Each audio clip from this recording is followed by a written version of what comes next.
Alright, so welcome back to Digger Detecting, everybody. As you can see, we've got you in the shed. The fire is lit. It's been about 40-degree days lately. Today is only a top of 18 degrees. Well, it's still this morning, it's still a bit cold. So we've got the fire lit and we're humming around in the shed today. And the reason being is because, well, I'm a little bit sore. We went out and detected yesterday with the brand new 6000. And I dug about 100 holes. Probably not, but in my mind, that's how many it was. And they're all about 10 foot deep. Probably not, but once again, that's how I think of it anyway. So we did do a lot of work out in the goldfields yesterday. We dug probably about, 10, 15 decent sized holes, and I mean decent. They were 2 to 4 foot down easily. So the rest of them were just sort of surface targets, and we did not show everything.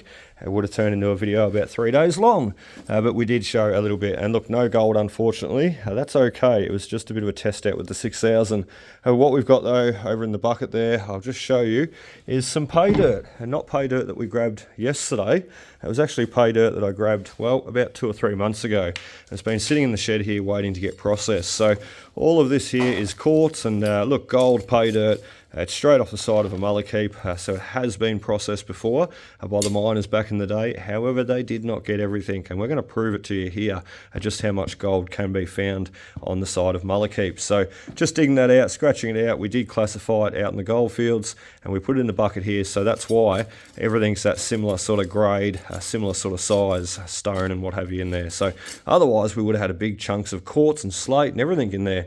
So what we're going to do is we're going to fill the bucket up here. We've got a little submersible bilge pump there, little 12 volt guy. We do have the big 2.5 horsepower petrol pump in there for the high banker.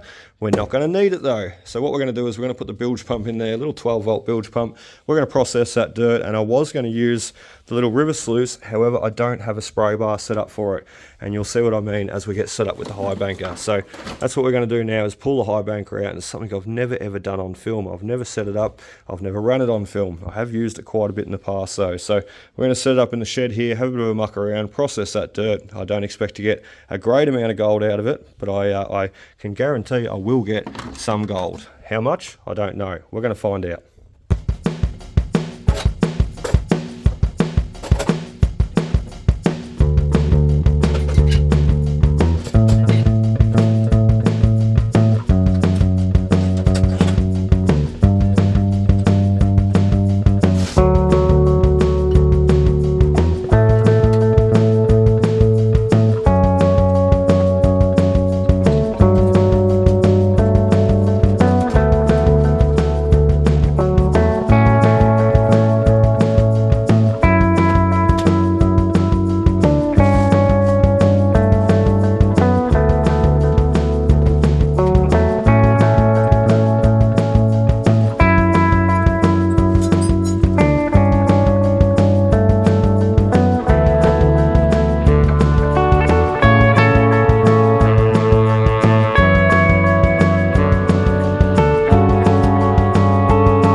We've got ourselves set up, kind of. We still need to power up the little pump there.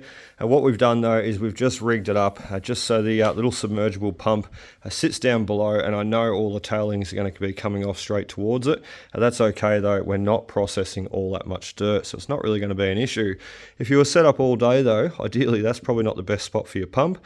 You want your pump out of the way of the tailings, otherwise that's all it's going to be picking up, blocking the pump and, well, struggling to feed your spray bar up the top. So look, the adjustment of this sluice to a high banker, it's not exactly right either. It's the best I can do with the setup that I've got, because normally, ideally, I'd be running the 2.5 horsepower, I should say, petrol pump, and, well, all these rubber tubes, these rubber lines. But the 12 volt submersible pump just doesn't have enough pressure to basically take the kinks out of these lines. So what you end up happening is just, well, no pressure. So a little bit of a toolkit bag that we've got put together here though. It's actually an old Ryobi bag, and this is the toolkit that I put together. We've got some mesh to block up the filter, to block up the pump so it doesn't suck all the crap. We've got hose clamps and rubber O-rings and look, you know, bits and pieces, adapters and hoses, and zip ties, and look, even the tools, the spanners that you need whilst you're out there. So, because trust me, when you're out on the creek, it's the last thing you want to happen is to not have those few bits and bobs. So I've been there and done it all before, hence why the kit's put together. So the last thing we need to do is power up. Now, how are we going to do that?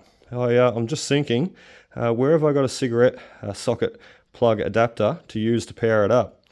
Aha, I know where. Bingo! Welcome to the world of BLUETTI, where all your power requirements are met whenever you need them. So, look, that's what I thought of straight away. We're going to hook into the little BLUETTI unit, and look, it's probably going to be a bit splashy, a bit wet, isn't it? So we're going to move the unit away. We've got plenty of cord because these little BLUETTI units are not waterproof. So, look, let's even sit him up on the shelf here. Move some stuff, and we'll get him up on the shelf here. Well out of harm's way, plugged in, turn on, 87% DC output, and guess what? We're good to go. As soon as we hit the switch on the pump, there it is. Let's have a look what happens. Ready? Uh-oh, we can do stuff. How cool's that? Let's leave it running. Let's have a bit of a look-ski. So that's what I was talking about with the spray bars. We do not have a spray bar set up for the little river sluice over the back there. So talk about messy. What's this dribbling going on over the back here? Awesome stuff. Probably the angle that we've got it, the angle of the dangle.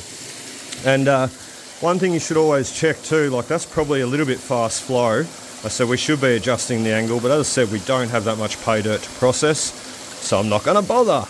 But you can see here on the angle where the water's coming down, notice how most of the water's coming down on the left-hand side here, or what I presume from what I'm looking at. It's sort of flowing unevenly more so down the left here than the right.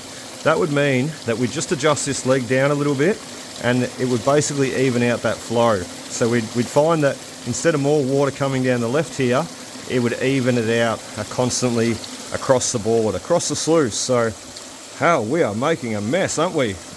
Lucky we're in the shed. So anyway, we're good to start processing gold. A couple of little scoops at a time, and we'll see what comes out of that bucket. All right, let's do it. Let's process some gold. See if we can't get rich. Probably not.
Right, well, as you've just seen, we just had a bit of an issue with the spray bars blocking up, and I don't think it's because basically having the pump sat right in the trail of the tailings.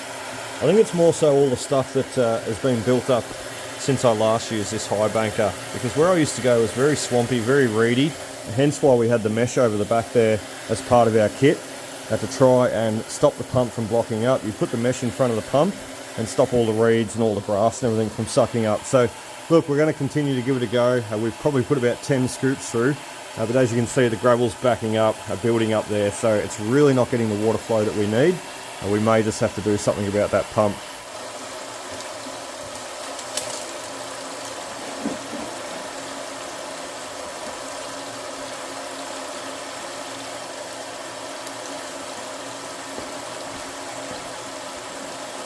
Well, we were just continuing to have problems there, and as you can see, the build-up on the sluice there on the high banker, it should not look like that on the riffle mat, because what's going to happen is all the tailings are going to come across all that built-up gravel.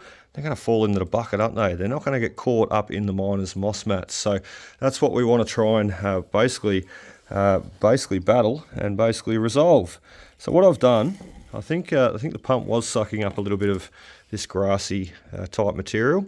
So I think even this pay dirt is blocking up the pump and blocking up that spray bar at the top there of the high banker. So what I've done, the mesh comes in handy. We've just taken off the filter, just a clip-on filter, and we've tucked some mesh in there. Now what that might do is that might reduce the flow a tiny bit, and even this stuff floating on the top, well, hopefully it doesn't get sucked to the mesh and get sucked there. Hopefully it stays sitting on the top here, and we could probably even filter a little bit of that out. But look, what we're going to do is a bit of trial and error, see if that works. We're going to dump him back in and basically give it another test run and see if we can't get a little bit more water pressure out from the spray bar there. And what we'll do is we might disconnect the back here and just quickly let a bit of that grass out that's blocking up the holes. So let's do that and see how we go.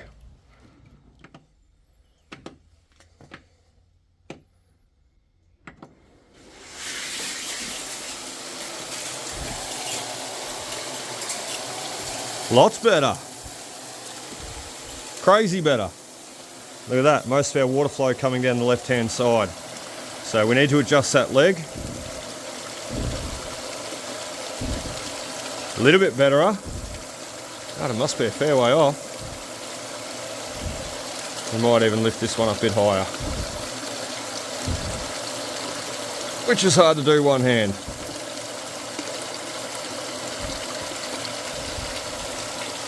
That's better, look at it even up. Starting to clear the tailings on the right hand side. So two hands, I'm going to fix this in place and we're going to continue sluicing. Alright, so we're still having issues with all these grass seeds in the water, as I thought we might. I didn't think it was going to be this bad though. But look, we've just got the classifier pan out off to the left there, as you see. Been classifying it all out of the water, out of the tub, because I don't want to have to go get the garden hose and continue doing this. The whole point of having the bilge pump in there is to be able to recirculate the water and just use what's in the tub here. So just sitting here thinking, as I was classifying all that grass seed out, I was sitting there thinking, how can I combat that issue? Well, the classifier pan sitting on the ledge of the bucket here, he's literally just sitting there with a string, but sitting there, it props it up from that shoulder, props it up from that side, and a bit of string there that we always tie on all our pans and picks and shovels so we can hang them off our bag. Well, we ran another string up to the top of the high banker pipe here, and bingo, I think we've got a nail buster. So look, all small world issues, isn't it? But things we just got to combat, because generally you're on a creek, on a flowing creek, and all that waste continues on down the creek, and you're only pumping fresh water back up into the high banker. So you can only imagine what it would have been like back in the day. Any wonder there was no clean drinking water running down the creek, because all this sludge was running down the creek. So no one could drink the creek water because of the miners getting the gold. So there we go, that is working quite well. And you know what's a bonus? If we've got a big chunky gold nugget in here, well, he's probably going to sit in there, isn't there? In the pan. We may be able to see him as the water washes over. So, a lot of slate, a lot of quartz, a lot of ironstone. Very cool. Alright, that looks like it's going to work okay. We're just going to have to continue emptying this classifier off as we go. But it looks like we've got nice even flow and some great pressure up the top. A couple of the spray bars are blocked still, but look, we'll get the pin, open them up, and I dare say they're not going to block up again. So let's keep sluicing.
Right, so we've done it. We've successfully managed to make a huge mess in the shed.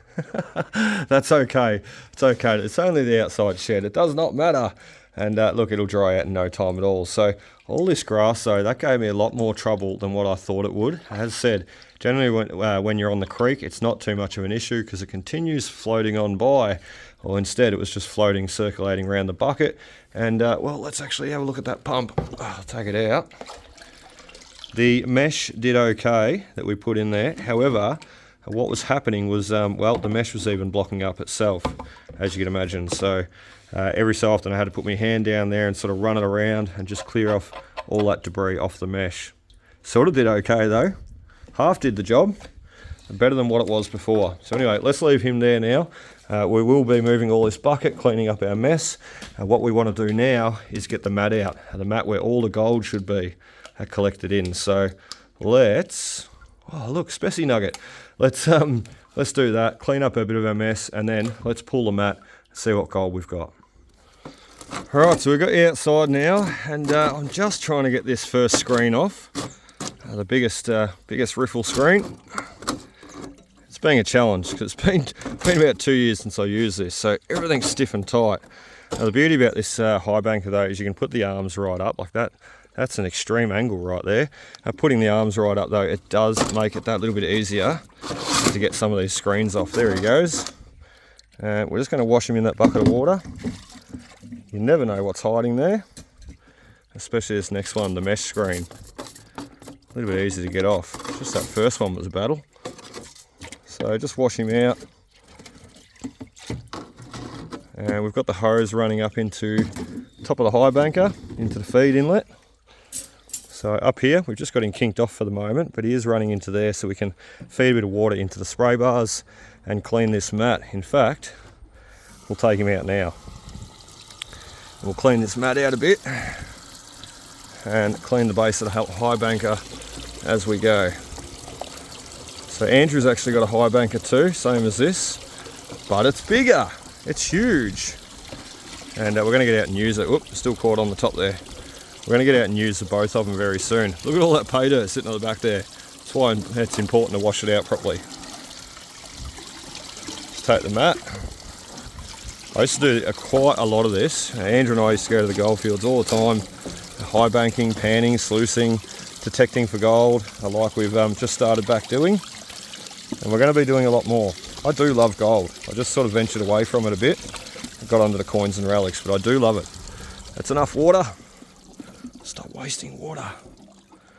So the most important bit now, as we all know, is getting that riffle mat clean, or the miner's moss mat clean. I'd love a dream mat. I have to work on one of them one day. But get all that clean because that's where our gold is, hopefully, and then it'll end up in the bottom of the bucket, and then we can pan it off. We can see how rich we're getting today. So let's do that. Let's come back with a pan full of pay dirt concentrate and see how much gold we've got. Well, we are back at home now. What you did not just see is, well, 3 o'clock come. I had to go get the boys from school. So the boys are quite content inside making an afternoon snack. And as you can see, just before we went and got the boys there, we did clean up all our mess. So we've got all our tailings in the front bucket there, everything that come down through the high banker, through past the riffle mat, and that landed in the bucket. Hopefully nothing in there is gold, and we can always pan it off again and check. But everything else, the concentrate, is in this green pan here, and we're ready to pan it off into this nice clear, clean bucket of water. So let's set you up with the tripod now, and let's set you up right beside, and we can both pan it off together and see how rich we're going to get. Alright, so let's make a start. I've just started switching him around in the water there, and I was talking away to myself on camera, but guess what? I was holding the pan way up here and talking away, giving tips and tricks. You could not see, could ya? So there's no point. So we started again. And so look, we have panned off a little bit. What we're doing right now is we're just shaking the gold to the bottom. Remember, gold is heavy, so it's going to want to sink. But we need to agitate the pan to help it sink. And so by putting a bit of water in there, rotating the pan round and round in circles, doesn't matter which way you go. You can go either way.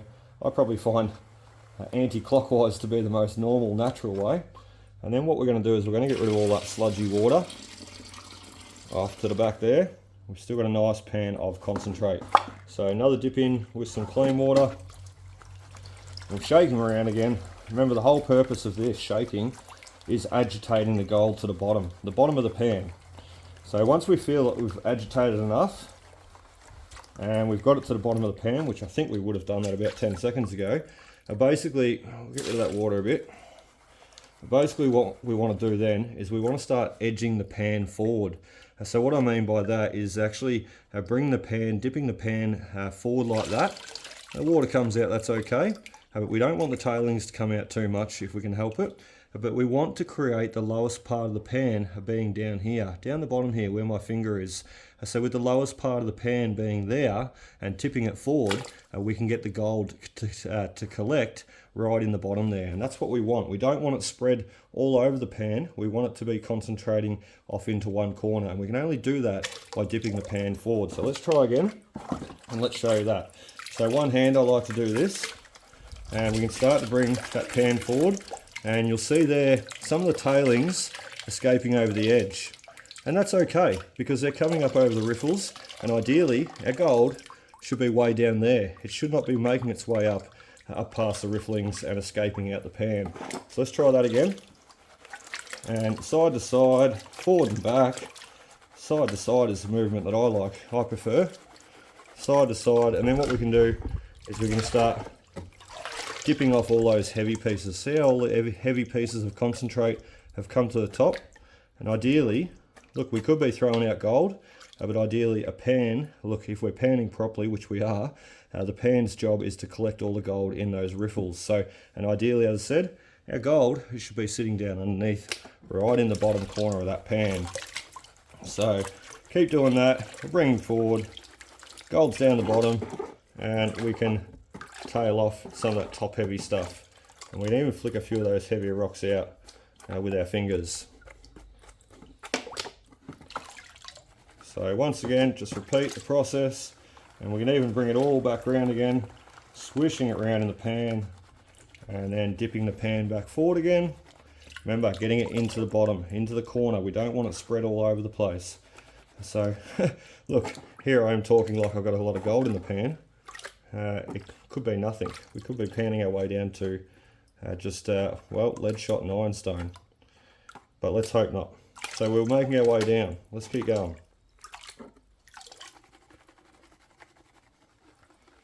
We're getting down to that last little bit. And some people take this right down. You know, they get it right down to nothing.